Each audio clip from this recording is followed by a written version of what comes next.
Berpenghasilan puluhan juta, karir pilot Elmer kini hancur usai ketahuan selingkuh. Citylink beri larangan terbang. Maskapai Citylink kini telah resmi melarang Elmer Syaherman, suami dari tiktokers Ira Nanda, terbang. Hal tersebut setelah isu perselingkuhan Elmer dan pramugari yang juga bekerja di maskapai terungkap. Untuk itu, kini PT Citylink Indonesia untuk sementara tidak mengizinkan terbang kepada pilot dan pramugarinya yang terlibat dalam isu perselingkuhan. Kedua pihak tersebut pun dipanggil oleh perusahaan untuk dimintai penjelasan.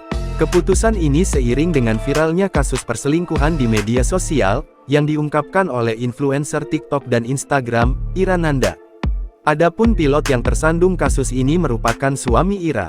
Head of Corporate Secretary dan CSR Division Citylink Indonesia Haza Ibnu Rasyad mengatakan, manajemen akan melakukan pemanggilan terhadap pilot dan pramugari yang bersangkutan untuk dimintai keterangan lebih lanjut.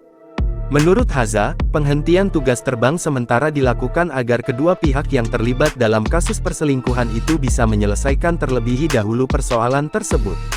Diketahui, gaji untuk second officer berkisar 15 juta rupiah hingga 20 juta rupiah.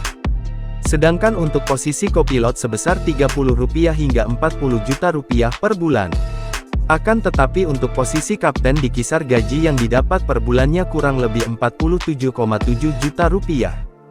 Meski demikian, kisaran gaji tersebut tak bisa menjadi patokan. Sebab ternyata gaji seorang pilot juga bergantung dengan jam terbang bekerja mereka. Sebelumnya, kasus perselingkuhan ini diungkap Ira Nanda dalam media sosial Instagramnya @iranda pada Jumat tanggal 29 Desember tahun 2023. Dalam unggahan foto terkait bukti perselingkuhan, Ira menyebut sang suami sudah berselingkuh dengan orang yang sama sejak awal pernikahan. Sebelumnya, ia terus menutupi permasalahan ini hingga akhirnya mengungkapkan ke publik. Download Tribun X sekarang, menghadirkan lokal menjadi Indonesia.